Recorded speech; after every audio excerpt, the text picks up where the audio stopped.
What is up, everybody? This is Plix, and today I have a pretty banger video for you guys. I think you guys are really going to like this one. This is a 47 kill squad game, but it was also in a tournament, which was insane. I'm going to do some analyzing and some other stuff, but I don't want to spoil it. Let's get into it.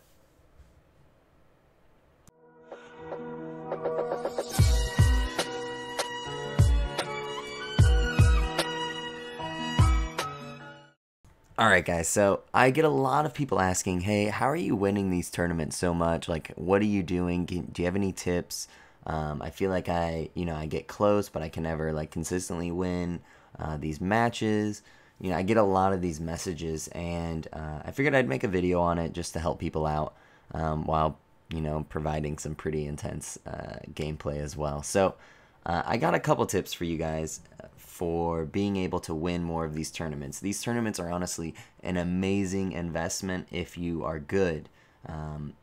It's pretty much like $3, $3 to $4 to enter a tournament, and if you win the tournament, you can make anywhere between $50 to $150. So great returns on investment, really. And it's really just like a fun competitive thing to do. If you guys haven't been watching this stream, though, you might be asking, well, what are these tournaments? I have made a video. I'll probably put the link down below, just kind of explaining what these tournaments are and how they work. But if you have watched it, then you already know. Anyway, so I'm going to give some tips on how you can start winning these tournaments a little bit more, whether it's 1v1 or 2v2. We're going to start out with tips for 1v1, and then we'll move on to tips for 2v2. So, and some of them are going to be kind of applicable to both tournaments. So, one of them that I'm thinking of is going to be that you want to have a route or two routes based on the bus path. We'll get into the bus path later, but you want to have a route that you pretty much will always follow. So me and Cupcake, we landed here in Greasy Grove, and we used to duo a lot, and then we kind of stopped doing, and then we came back and started duo queuing again. But one of the routes that we would constantly do, and this was before tournaments, is we'd drop Greasy Grove, and we would go from the doghouse, which has 3 chests, to the little house next door, to the brick, to gazebo, and all in basically work our way around, making sure to take everyone out. And the reason you want to have this route, you don't have to use that route. You can use any route. You could drop Moisty Mire and have a route. I don't care. I wouldn't recommend it, but you could do that. The reason you want to have this is it's going to provide you some level of comfort when you're in the early game. If you drop in a random location every single time based on where other people drop, then you might not have the comfortability that you could have if you just were to challenge the people who maybe drop at doghouse. You just challenge them, kill them, and then move out from there. So that's the first tip, is have a route. The other thing is you want to manage your aggression levels very well. What I mean by that is some people think in order to win these tournaments, you just have to kill a ton of people and constantly be pushing people, and that's just not the case. I've won many, many tournaments with 3 kills, and the other person dies out. And that was because I was just playing safe. I knew that I could tell that they were playing aggressive, and aggressive is high risk, high reward. You can go up against total noobs, kill them, and then continue on, or you could go up against other people who aren't bad, and you could take a lot of damage. They could maybe outplay you. You could get one-pumped. There's so many things that can happen that could cause you to lose, especially in the early game. So manage your aggression levels very well, because you don't want to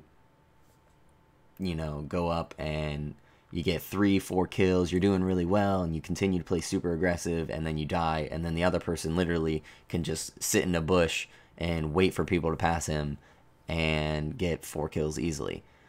The other thing that not a lot of people know is the late game has a ton of kill potential. You can get a lot of kills in the late game, especially since you're running solo. So if you make it to the late game, then that's really, really good.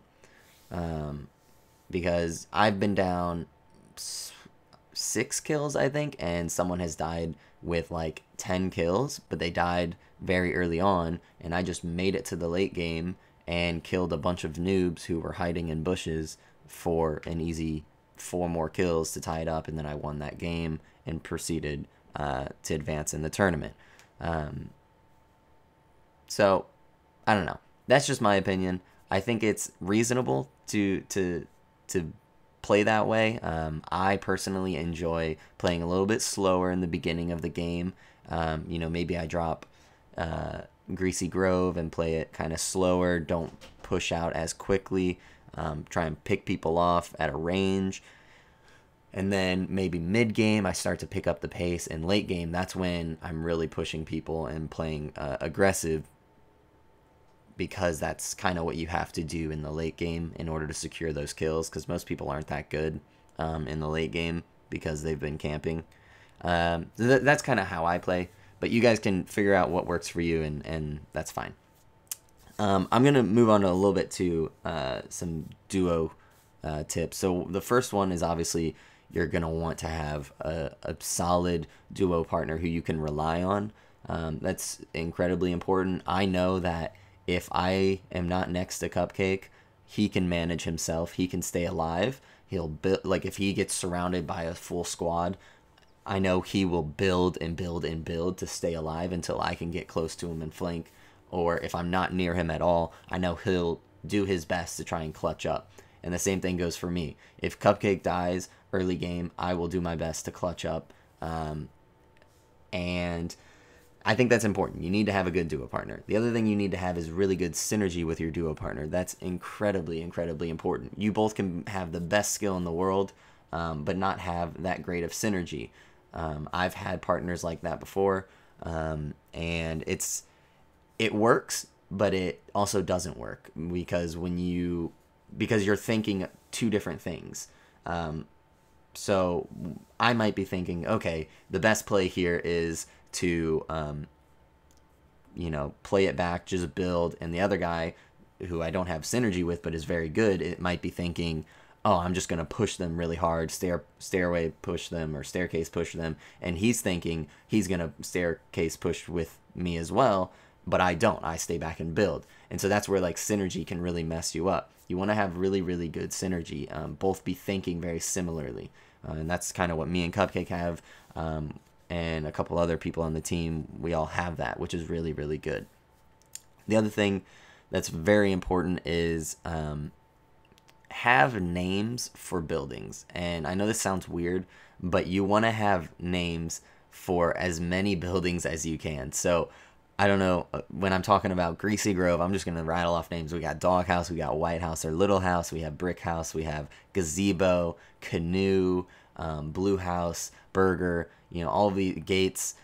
I have all of these names, and some of those might not make sense to you guys at all, and that's totally fine, as long as they make sense to my partner. So I can say they're at Little House, they're at Gates, they're at White House, whatever, top of White House or top of AP, if I'm in Tilted. All of these different names, you want to have names for them because it pinpoints your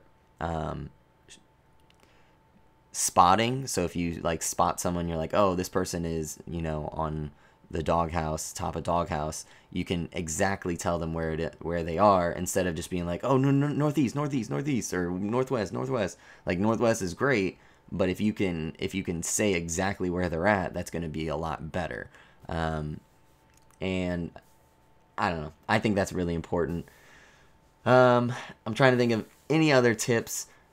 Obviously, practice building, the basic stuff. Manage your aggression levels well with your teammate. For the duos, you don't always have to be slaying out. You can get 10 kills late game as long as you're alive. So if the other team is up 10 kills on you, don't stress necessarily.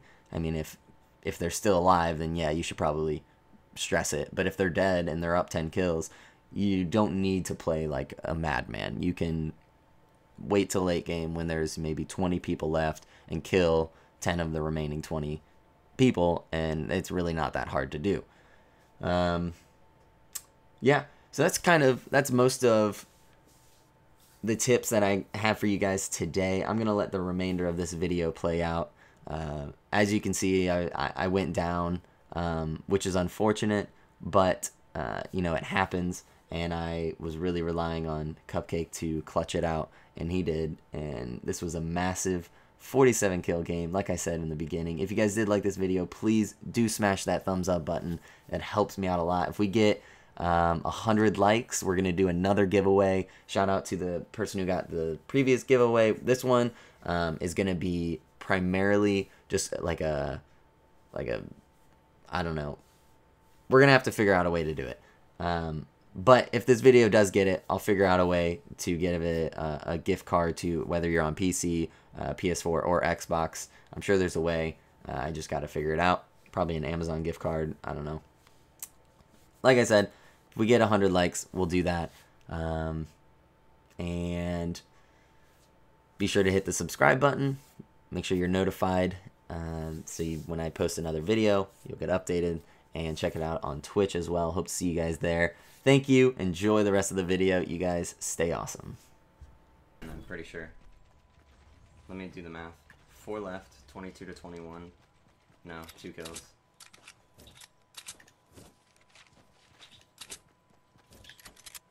You like that play? Yeah, that was good.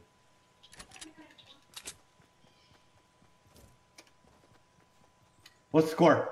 22 us, 21 them, 4 left. You need 2 kills to guaranteed win.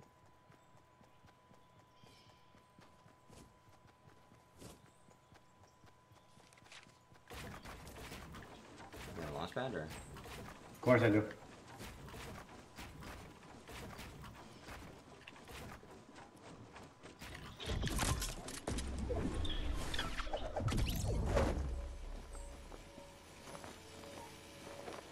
There they are. You see him? He's knocking.